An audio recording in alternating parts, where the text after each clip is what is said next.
nakabili kami ng gasol ni Boss Emboy. Province Life, Colby.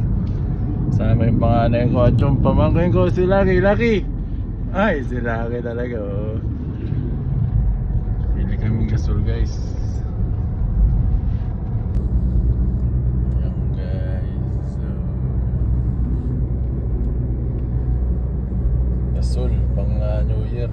Luto-luto.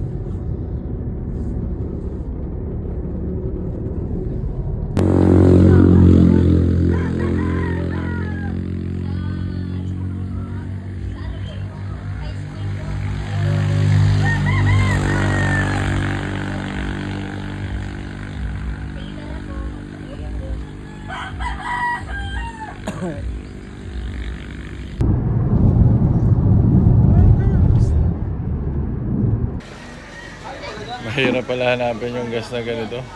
Dito lang yung bilihan, wala dun. So guys, ayan, nakabili na kami. Nakadating pati kami ng Daet. Ang layo pa sa kabilang bayan pa, guys. So yan. Boss Emboy ang driver ngayon. Nakatulog na yung dalawa kong anak ko, pamangkin ko. So pauwi na kami, guys, panluto ng New Year to. Ayang yan, pwede pang reels yun. Nakuha mo na? Oo. May pang reels na kami, guys. Nakatulog na yung dalawa na kaming alaalay, oh.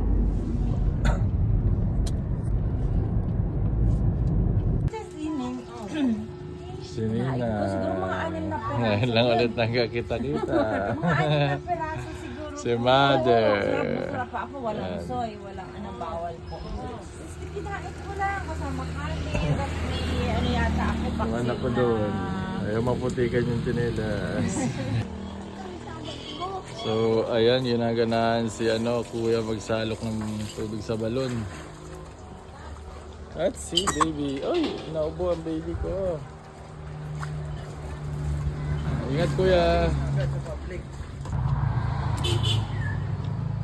So, ito yung nakakamiss dito, guys, oh. Sa probinsya, okra. Galing sa ninang ko to. O, ninang sining. So, okra tayo, guys. Fresh na fresh to. Walang chemical, no preservatives. Kain tayo. Batang bata, oh. Nilaga lang.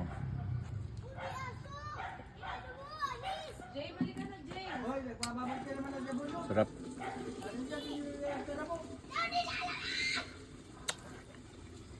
Almusal tayo, guys.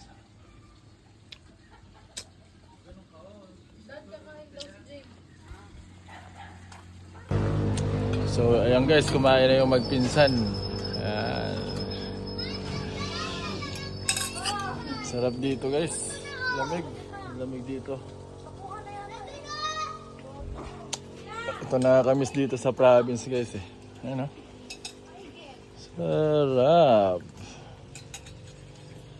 Thank you, Lord, for this opportunity and experience ulit na makauwi ng probinsya kasama tong mga anak ko at piling ulit tong mga kamag-anak ko dito. Andiyan na lang, guys, sila Papa galing sa bundok. Yung bundok na yun, oh. Wala. Si kanino ka nag-chat? Kanino ka nag-chat? Ay, alam mo, pipintura ako sa akin ka nag-chat. Dahil kay Kuya Jam. Prepare na ng Walang signal. New Year. Walang signal. Si Mother, pasaan ng yung... Okay lang yan, exercise. Kunin natin ba yun? Wow! Ayun ka daw yung ama. Beauty na daw. Going back to paddle. Sakit sa kamay. Sabi pwede po. Face. So ayan, guys, maganda namin na bukusalan. Dito sa probinsya, last New Year, guys, yung isang buko sa Manila nag-presyo ng 100. Lalo pag isang araw na lang yung pagitan. Dito sa Bicol, guys, libre lang yung buko. Nakuha lang namin sa puno, diba?